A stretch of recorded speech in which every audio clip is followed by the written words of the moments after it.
नमस्कार दोस्तों, एचपी पटवारी एग्जाम के लिए मैथ्स के इंपॉर्टेंट क्वेश्चंस लगातार हम इस चैनल पर आपके साथ डिस्कस करते रहते हैं। आज का जो हमारा टॉपिक है वो परसेंटेज है। काफ़ी इंपॉर्टेंट टॉपिक है, काफ़ी सारे क्वेश्चंस इस टॉपिक से पूछे जाते हैं।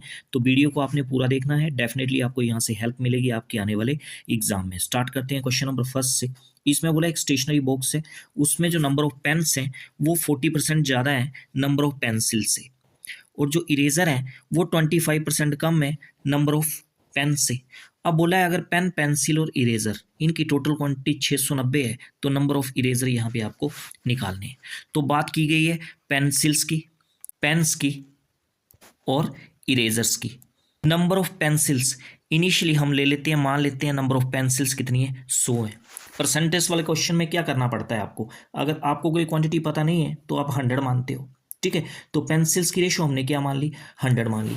आगे बोला है जो पेन्स हैं वो पेंसिल से 40% ज़्यादा है, तो पेन कितने हो जाएंगे फिर, 100 में 40% का इंक्रीज करोगे नया नंबर क्या बनेगा, 140। तो पेन्स कितने हो गए रेशो में, 140। और इरेजर की बात की है उसने कि इरेजर जो है वो 25% कम है, किससे, पेन से। तो अगर पेन आपके पास 140 है तो इरेजर कितने होंगे, 140 में 25% कम कर दो, नया नंबर क्या आ जाएगा, 140 गुना 100 माइनस 25, 75 आ जाएगा, अब बटा 100 आ जाएगा, ठीक है। 25 या 75 हो जाएगा और 25 चौका 100 आ जाएगा। 4 से ये 140 कटेंगे 35 बार, और 35 को 3 से गुना करोगे कितना आ जाएगा, 105। तो जो आपके इरेजर बन जाएंगे रेशो में वो 105 आ जाएंगे, ठीक है। अब ये तीनों नंबर जो है वो 5 से कट जाते हैं, इनको काट लो। 5 से ये 100 कटेगा 20 बार, 5 से ये 140 कटेगा 28 बार, और 5 से 105 कटेगा 21 बार। तो आपके पास रेशो आ गई है, पेंसिल्स की रेशो आपके पास 20 आ गई, पेन्स की रेशो आपके पास 28 आ गई, और इरेजर की रेशो आपके पास 21 आ गई। अब रेशो में देखो ये टोटल क्वांटिटी कितनी बन रही है, 20 + 28 + 21, इनको प्लस करोगे तो 69 आ जाएगा। तो रेशो में क्वांटिटी क्या बन गई आपके पास, 69, और एक्चुअल में क्वांटिटी कितनी है, 690। तो इसका मतलब क्या हो गया, ये 69 रेशो जो है वो इक्वल होगी किसके, 690 के, ठीक है। एक रेशो की वैल्यू कितनी आ जाएगी यहाँ से, 690/69, 10 आ जाएगी। एक रेशो की वैल्यू आपको मिल गई। आपको निकालना क्या है, नंबर ऑफ इरेजर्स निकालने हैं। नंबर ऑफ इरेजर रेशो में कितने हैं, 21, तो एक्चुअल में कितने आ जाएंगे, एक रेशो की वैल्यू 10 हो गई, 21 रेशो की वैल्यू कितनी हो जाएगी, 210, ठीक है। तो नंबर ऑफ इरेजर कितने मिल गए आपको, 210, ऑप्शन सी बन जाएगा आपका। पता चल गया। अगला क्वेश्चन देखो। अब इस क्वेश्चन में बोला है कि जो एक्स की सैलरी है वो वाई की सैलरी से 20% कम है।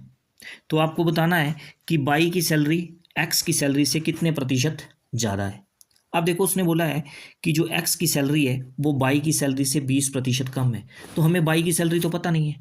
तो जो चीज़ हमें पता नहीं होती है परसेंटेज में उसको कितना मान लेते हैं हम, 100।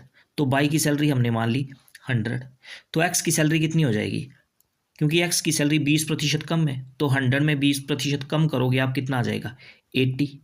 तो एक्स की सैलरी रेशो में आ गई आपके पास 80। आपको क्या निकालना है कि वाई की सैलरी एक्स की सैलरी से कितने प्रतिशत ज़्यादा है, तो परसेंटेज में आपको आंसर निकालना है। तो रेशो में देख लो आप, वाई की सैलरी जो है एक्स की सैलरी से कितनी ज़्यादा है, 20 ज़्यादा है। कंपैरिजन आप एक्स से कर रहे हो, कंपैरिजन किससे कर रहे हो, वाई का एक्स से, तो एक्स की रेशो जो है वो डिनोमिनेटर में आ जाएगी, ठीक है। इनटू आ जाएगा आपका 100, बस ये आपका आंसर बन जाएगा, ठीक है। 20 से 80 कटेगा 4 बार, और 4 से ये 100 कटेगा 25 बार। तो वाई की सैलरी जो है वो एक्स की सैलरी से कितने प्रतिशत ज़्यादा है, 25%। ऑप्शन डी आपका सही बन जाएगा। पता चल गया। अगला क्वेश्चन देखते हैं। अब देखो इस क्वेश्चन में बोला है कि एक जिंक और आयरन की मिश्र धातु है जिसका वेट कितना है, 50 ग्राम। अब उस मिश्र धातु में जिंक जो है वो 80% है, ठीक है। तो आपको बताना है कि उस मिश्र धातु में कितना और जिंक जो है वो मिला दिया जाए ताकि जिंक की परसेंटेज कितनी हो जाए, 90% हो जाए, ठीक है। तो देखो सिंपल सा क्वेश्चन है, इस साइड हम लिख रहे हैं जिंक और दूसरी साइड हमने लिख दिया आयरन, ठीक है। तो इनिशियल स्टेज पे जिंक कितना है परसेंटेज में, 80%। तो अगर जिंक की परसेंटेज 80 है तो आयरन की परसेंटेज 20 होगी फिर, ठीक है। रेशो में इसको चेंज करोगे तो कितना आ जाएगा, ये 4:1।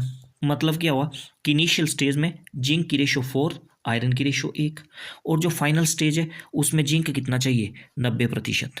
तो जिंक अगर 90% हो गया आपका तो आयरन तो आपका 10% ही बचेगा फिर। ठीक है, तो ये रेशो कितनी बन गई, 0 से 0 आपकी कैंसिल आउट हो जाएगी। तो फाइनल स्टेज पे आपका जिंक रेशो में 9 चाहिए, आयरन आपका 1 चाहिए। आयरन में तो कोई बढ़ोतरी नहीं हो रही है ना, आयरन इनिशियल स्टेज पे भी 1 है और फाइनल स्टेज पे भी 1 है। ये 1 ही चाहिए फाइनल स्टेज पे, क्योंकि एडिशन किस में करनी है हमें, जिंक में करनी है एडिशन। अब देखो रेशो में कितनी एडिशन हो गई, इनिशियल स्टेज पे जिंक की रेशो जो है वो 4 है और फाइनल स्टेज पे कितनी रेशो हो गई इसकी 9 हो गई। तो जिंक जो है वो रेशो में कितना बढ़ गया, 5 बढ़ गया। तो इस 5 रेशो की वैल्यू ही आपको निकालनी है ग्राम में। अब देखो इनिशियल स्टेज पे जिंक और आयरन की रेशो कितनी है 4:1। तो इनका टोटल करोगे रेशो में कितना आ जाएगा 5 आ जाएगा। तो जिंक और आयरन की रेशो इनिशियल स्टेज में बन गई 5। ठीक है, और एक्चुअल में कितने ग्राम दिए ये 50 ग्राम। तो 5 रेशो की वैल्यू आपके पास 50 ग्राम हो गई। ठीक है, तो आपको 5 रेशो की वैल्यू ही तो निकालनी है यहाँ पे, क्योंकि रेशो में जिंक कितना बड़ा है 5 ही तो बड़ा है। तो आपको 5 रेशो की वैल्यू तो निकालनी है। तो 50 ग्राम ऑप्शन ए जो है आपका सही बन गया। ठीक हो गया, अगला क्वेश्चन देखते हैं। अब देखो इस क्वेश्चन में क्या बोला है कि शहनाज जो है वो अपनी सैलरी का 3/4 जो है वो खर्च करता है। बाद में क्या हुआ, उसकी सैलरी जो है वो 20% इंक्रीज हो गई, और जैसे ही उसकी सैलरी इंक्रीज हुई उसका जो खर्चा है वो भी इंक्रीज हो गया 10%। तो आपको निकालना है कि उसकी सेविंग जो है वो परसेंटेज में कितनी इंक्रीज हुई। ठीक है, तो यहाँ भी हम 2 स्टेजेस में बात करेंगे, एक इनिशियल स्टेज और एक फाइनल स्टेज। इनिशियल स्टेज में हम शहनाज की जो सैलरी है, सैलरी को मैं एस से लिख रहा हूँ, इनिशियल स्टेज में शहनाज की सैलरी हमने कितनी मान ली 100 मान ली। ठीक है, और उसका खर्चा कितना हो रहा है 3/4। तो 100 का 3/4 आप करोगे तो कितना आ जाएगा 75। ठीक है, तो उसका जो एक्सपेंडिचर हो गया, खर्चा हो गया, ई फॉर एक्सपेंडिचर है, वो कितना हो गया 75।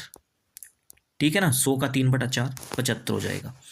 अब उसकी सेविंग कितनी हुई फिर, तो सैलरी उसकी 100 थी, खर्चा उसका 75 हो गया, तो सेविंग कितनी होगी उसकी 25।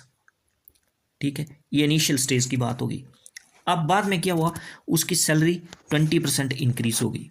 तो पहले सैलरी उसकी 100 थी, अब 100 में 20% का इंक्रीज करोगे तो उसकी सैलरी कितनी हो जाएगी 120 हो जाएगी। और उसका खर्चा भी बढ़ गया 10%। पहले उसका खर्चा कितना था 75 था, तो 75 में आप 10% का इंक्रीज करोगे तो नया नंबर क्या बनेगा आपके पास। तो 75 में 10% का इंक्रीज करोगे तो क्वांटिटी बढ़ेगी 7.5। तो 75 में 7.5 आप ऐड करोगे तो 82.5।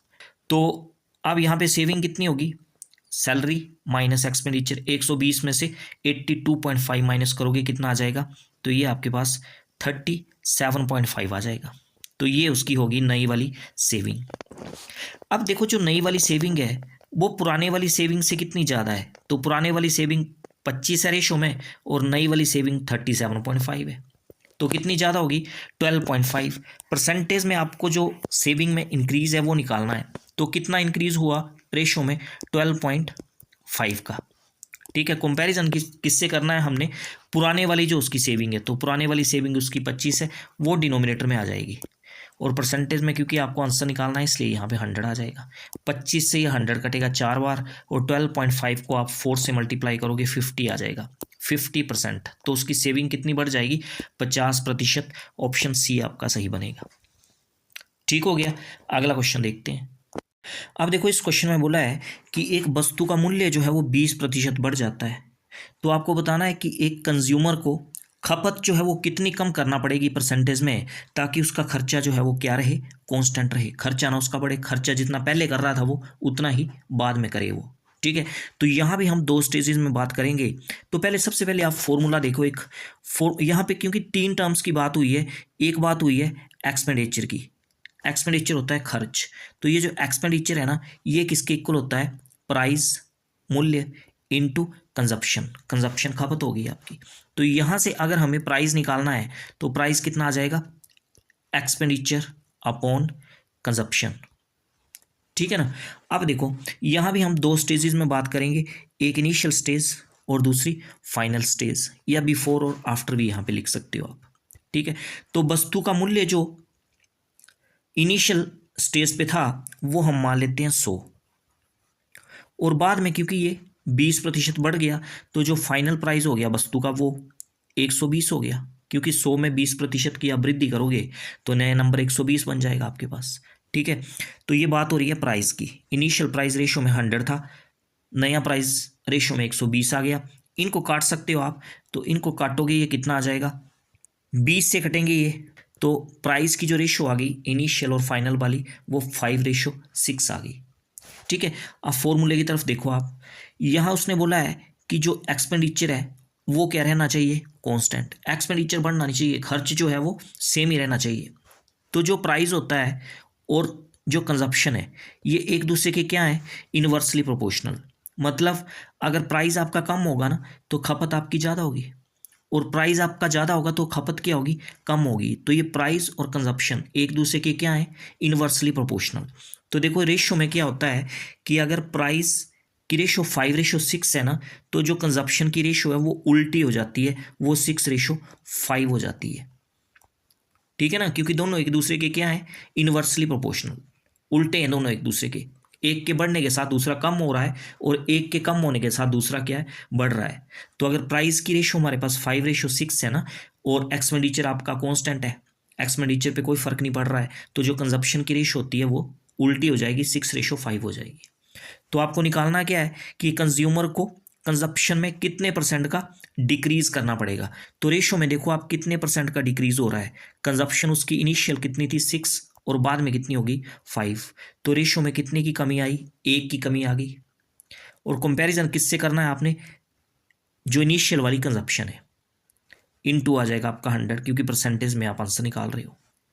ठीक है, ये 2 से कटेंगे आपके, तो ये बन जाएगा 50/3%। ठीक है, इसको आप मिक्स फ्रैक्शन में चेंज करोगे तो 16 एंड 2/3 आ जाएगा। ऑप्शन आपका ए जो है वो सही बन जाएगा। ठीक है, आसान सा क्वेश्चन था ये, सिर्फ ये फॉर्मूला आपने याद रखना था। ठीक हो गया, अगला क्वेश्चन देखो। अब देखो इस क्वेश्चन में बोला है कि 12वीं कक्षा की परीक्षा में 480 विद्यार्थी बैठे हैं और उनमें से 85% गर्ल्स जो हैं वो पास होती हैं और 70% बॉयज़ पास होते हैं। ओवरऑल जो पास परसेंटेज है वो कितनी है, 75%। तो आपको बताना है कि एग्ज़ाम में नंबर ऑफ गर्ल्स जो हैं वो कितनी थी।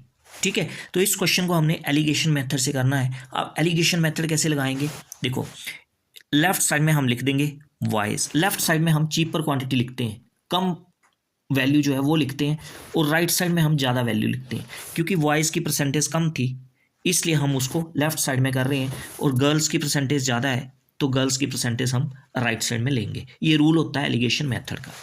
तो बॉयज़ की परसेंटेज कितनी है 70, यहाँ लिख ली लेफ्ट साइड। गर्ल्स की परसेंटेज कितनी है 85, राइट साइड में लिख ली। ओवरऑल परसेंटेज कितनी है 75, ये यहाँ सेंटर में लिख ली। ठीक है, अब एलिगेशन लगाओगे तो 75 में से 70 माइनस करना है आपको, पहले कितना आ जाएगा 5 आ जाएगा। उसके बाद 85 में से 75 माइनस करना है तो यहाँ 10 आ जाएगा। ठीक है, ये 5 1 5, 5 2 10। अब ये जो 2:1 बना ना, ये क्या बना, बॉयज़ और गर्ल्स की क्वांटिटी आ गई रेशो में, कि बॉयज़ जो है रेशो में 2 है और गर्ल्स रेशो में 1 है। अगर टोटल स्टूडेंट देखने हो रेशो में कितने आ जाएंगे, 2 + 1 3, तो रेशो में टोटल स्टूडेंट कितने आ गए 3, और एक्चुअल में टोटल स्टूडेंट कितने दिए हुए हैं आपको 480 स्टूडेंट। तो ये 3 रेशो की वैल्यू किसके इक्वल हो जाएगी, 480 स्टूडेंट्स। ठीक है, एक रेशो की वैल्यू कितनी हो जाएगी 480/3, 160 स्टूडेंट। ठीक है, आपको निकालना क्या है, नंबर ऑफ गर्ल्स निकालनी है। तो नंबर ऑफ गर्ल्स की रेशो कितनी है, एक रेशो की वैल्यू निकालनी है, वो तो आपके पास आ गई 160। तो ऑप्शन आपका बी जो है वो सही बन जाएगा, नंबर ऑफ गर्ल्स जो है वो 160 होंगी। ठीक है, अगर नंबर ऑफ बॉयज़ पूछा होता तो आपने 2 रेशो की वैल्यू निकालनी थी। इस क्वेश्चन में बोला है कि एक वस्तु का जो प्राइस था पहले 10% वो कम किया और बाद में उसको 10% बढ़ाया गया। तो ओवरऑल बताना है आपको प्राइस में चेंज जो है वो कितना हुआ परसेंटेज में। ठीक है, तो इनिशियल प्राइस तो हमें पता नहीं है, तो इनिशियल प्राइस हम उस वस्तु का मान लेते हैं 100। अब पहले क्या हुआ, उस प्राइस में 10% का डिक्रीज हुआ, तो 100 में 10% का जब आप डिक्रीज करोगे, -10 मतलब 10% का आपने डिक्रीज किया, तो 100 में 10% का डिक्रीज करोगे तो जो नया प्राइस होगा वो 90 हो जाएगा। अब बाद में फिर क्या हुआ, प्राइस में 10% का इंक्रीज कर दिया, और 90 में फिर से क्या हुआ, 10% का इंक्रीज हो गया। तो 90 में आप 10% अगर बढ़ाओगे तो नया नंबर क्या बनेगा, 99 बनेगा।